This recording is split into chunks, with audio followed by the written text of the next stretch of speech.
and happy Halloween time from Mama Marcy Dial's Kitchen. I have a couple yummy treats for you to make up for your children on Halloween. We made this at my house on Halloween Day. I had some problems with my video recorder, so I'm redoing it with my camera. So hopefully it works today. Let's go ahead and get started. The treats I have for you today, I have one for breakfast and one for lunch. That way at least your kids can have something healthy and not all the candy in the world. The first one calls for Pillsbury cinnamon rolls, and I have also chosen some Oreo cakesters, but you could choose any type of sandwich cookie. And everybody's favorite around this time of year, candy corn. I've also chose M&Ms. You can use any sort of candy for your eyes. And then the frosting from the cake and some sprinkles. So let's go ahead and get started. What I'm going to do is I'm going to take my Pillsbury cinnamon roll, came pre-sectioned into 8 squares, and just cut it in 2 and mush the 2 together to form my super duper spooktacular bat shape. I'm going to grease my cookie sheet and put it on the cookie sheet. Cook it just as it calls for, which is 13 to 17 minutes at a 375 degree temperature. I've already got one made up, so we'll go ahead and get going with that. Interestingly enough, I want to point out a few nifty little bat facts. The bat, in case you've forgotten, is the only flying mammal. Those little spooky creatures are actually kind of good for us, if you ask me. One tiny bat can eat up to 1,000 mosquitoes in an hour. I think that's awesome. Awesome, awesome, awesome. What I've done is went ahead and frosted my bat creation. I'm going to sprinkle some sprinkles on. I've got several colors, but you can use whatever you like. I'm going to apply a little bit more frosting right in the middle between there to attach his batterific face.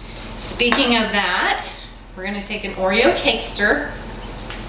I'm going to just dab some frosting on for each little eye. And for our bat fangs. Those fangs that are eating all the mosquitoes. I love that.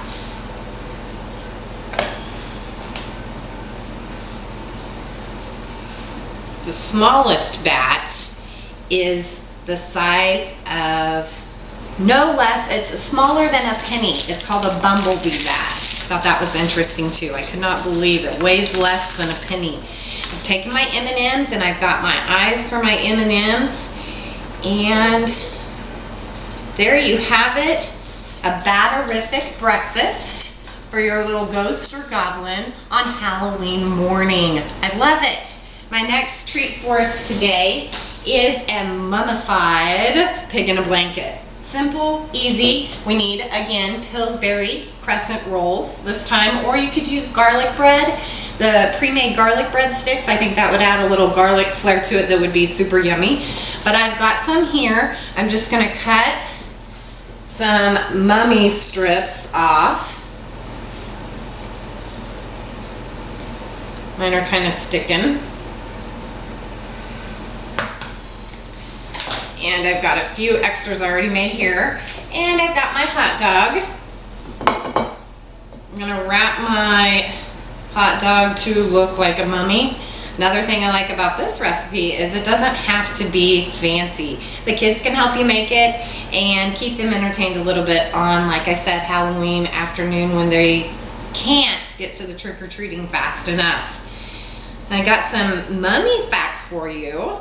The word mummy is actually of Arabic descent, and it means black gooey stuff. I love it. So there's where we get our little factor from mummies.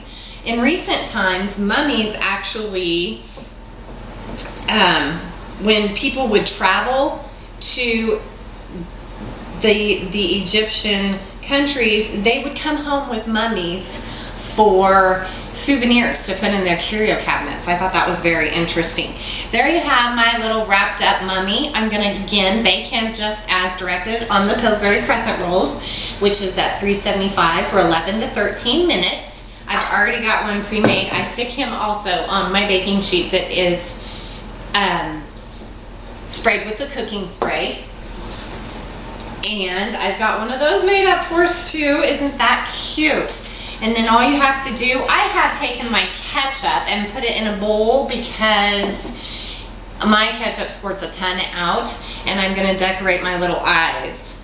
And Pillsbury.com is where I came up with this recipe. They've got lots of cute ideas, and I just love keeping it interesting for the kids. So I've got two little eyes dotted on there, and I'm just going to make a mustardy mouth. And hey, if we wanted to go green, we could do some relish oozing out instead of the black ooze of the mummy.